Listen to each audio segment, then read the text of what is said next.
la proximité commence d'abord par la Chambre des métiers. C'est-à-dire qu'on va demander à chaque élu de cette mandature de partir dans les différentes régions et de tenir des permanences d'élus pour accompagner les chefs d'entreprise. Ils seront accompagnés des administratifs pour apporter la meilleure des solutions.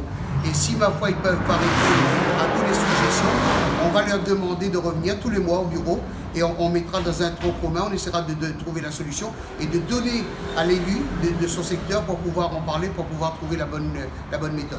À force de courir derrière tous les mandats, il n'a plus le temps pour les artisans. Encore plus que jamais, la crise Covid, il était absent. Comment voulez-vous que le président à l'heure actuelle puisse vous aider quand pendant le premier confinement, la Chambre des commerces met 30 administratifs pour venir en aide aux artisans et lui, le président de la Chambre des métiers, il est absent 55 jours où la Chambre est fermée et ça correspond exactement à la période où il était en campagne municipale. À force de courir à plusieurs lièvres, on sait exactement. Et ça fait un moment qu'il est en place, on voit que le travail de plus en plus n'y est pas. Et c'est pour cela, avec cette demande et avec le soutien de tous les présidents qui sont derrière moi aujourd'hui, j'ai pu prendre la tête de liste pour emmener les colistiers et les colistières aux élections de la Chambre des métiers. Je vais redonner la primeur aux chefs d'entreprise parce que nous faisons l'économie à l'île de la Réunion, mais il est inconcevable aujourd'hui qu'on est obligé de prendre des rendez-vous pour telle ou telle chose. Quand vous appelez, bien souvent, vous n'avez pas de réponse.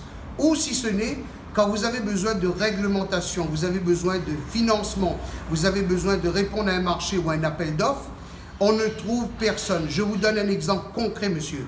Aujourd'hui, on parle beaucoup de dématérialisation.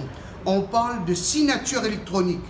Eh bien, ce n'est pas normal qu'à la Chambre des métiers, on ne puisse pas faire la signature électronique. On est obligé de partir avec la Chambre des commerces. Je donne encore d'autres exemples. Comment voulez-vous qu'on mise beaucoup sur la quantité concernant la formation et les chefs d'entreprise sont déçus. Déçus pourquoi? Vous embauchez quelqu'un, vous êtes obligé d'attendre 2 mois ou 3 mois d'avoir l'information comme quoi que votre apprenti n'était pas en centre. Et même les formateurs qui sont en place, ils sont en train de réclamer des mises à jour qui n'arrivent pas.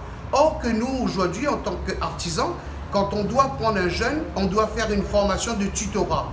Donc c'est 2 poids, 2 mesures. Autre chose, le président de la Chambre des métiers, il est sur le terrain en train de signer des mains, mais on ne voit plus de professionnels venir à la Chambre comme c'était le cas. Il a pris des engagements en disant qu'il va faire de la proximité, la proximité, la proximité. Mais on ne voit pas cette proximité. Elle est où?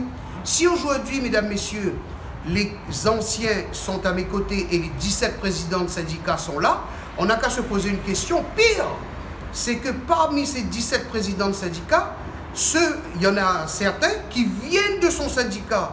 Je prends les taxis qui sont avec nous, ils en ont marre de ce président. À vous de vous poser la question, mesdames, messieurs.